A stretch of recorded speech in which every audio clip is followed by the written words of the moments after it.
Hello दोस्तों, हर हर महादेव, जय श्री राम। अगर आप लोग धर्म कार्य के लिए तंत्र मंत्र सीखना चाहते हो तो ये वीडियो आपके लिए ही है। कृपया करके वीडियो को स्किप न करें ताकि मैं कुछ भी बात समझाऊं वो आप पूरा समझ सकें।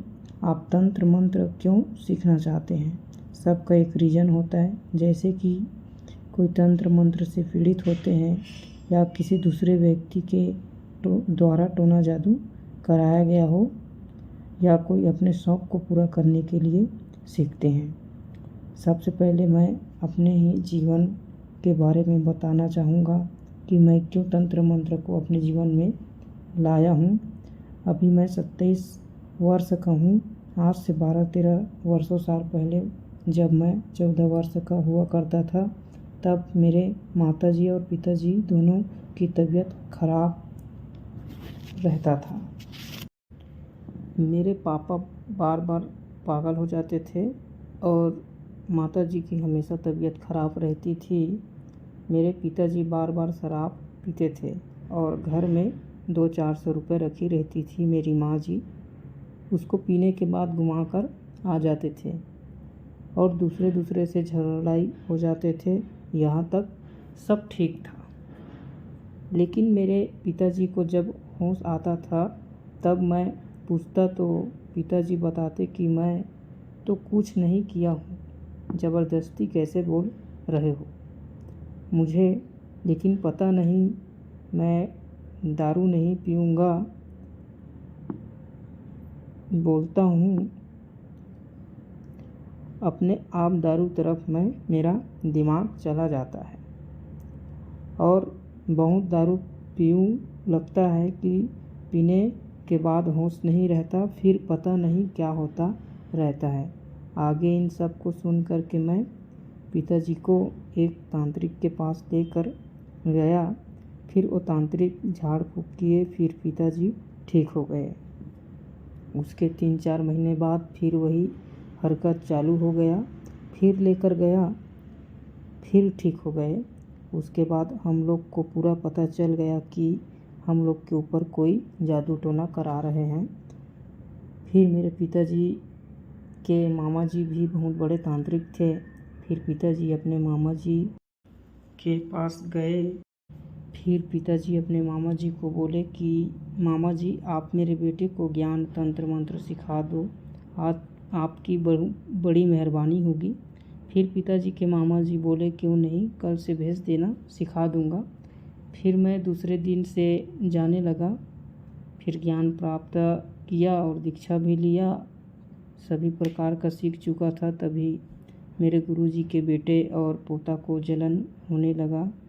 फिर गुरुजी को मना कर दिए और मेरे ही सामने मेरे गुरुजी को बहुत गालियाँ देते थे। इस लड़के को मत सिखाओ, ज़्यादा सीख जाएगा तो हम लोग से आगे हो जाएगा। मेरे गुरुजी मजबूर हो गए उन लोगों के वजह से।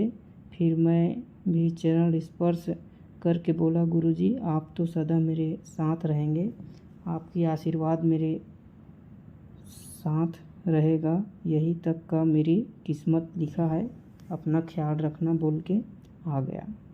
फिर मैं बहुत हताश होने लगा कि मुझे बहुत कुछ सीखना है। फिर निर्णय लिया कि कहीं बाहर से ज्ञान प्राप्त करूं। फिर मैं घर से निकल गया। 1 वर्ष बाद मेरे गुरुजी का देहांत हो गए। बहुत दर्द हुआ सुनकर। इधर मैं अपनी मंजिल के तलाश में भटकता फिरता प्रण ले लिया था, जब तक सीखूंगा नहीं तब तक घर वापस नहीं जाऊंगा। 3-4 साल ठोकरें खा कर कई गुरुओं को ढूंढकर ज्ञान प्राप्त किया। इस 3-4 साल का दर्द मैं बता नहीं सकता। 500 रुपये लेकर निकला था घर से। रोज़ रोता था अपने माँ पिताजी से। 3-4 साल तक बात भी नहीं किया। फिर गुरुओं में कई गुरु बहुत अच्छे मिले, कई गुरु बहुत ज़्यादा लुटेरे मिले, बहुत ज़्यादा पैसों का डिमांड करते थे। कई गुरुओं का डिमांड के अनुसार पैसा भी दिया, 1 लाख किसी को 40,000, किसी को 50,000, ऐसा करके मैं संपूर्ण ज्ञान प्राप्त किया। दोस्तों, मेरे जीवन का बहुत कुछ अद्भुत बातें हैं जो मैं इस वीडियो पर नहीं बता पा रहा हूँ।